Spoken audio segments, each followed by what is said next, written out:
बैंगन को तेल लगाकर गैस पर भूनकर बहुत सारा प्याज और लहसुन डालकर आपने बैंगन भरता तो बनाया होगा, लेकिन इस बार इस तरीके से बनाकर देखिए, बिना प्याज लहसुन के और बिना तेल के।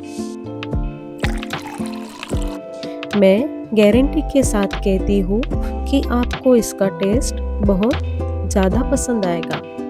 तो चलिए शुरू करते हैं रेसिपी।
कमेंट्स में ज़रूर बताइएगा।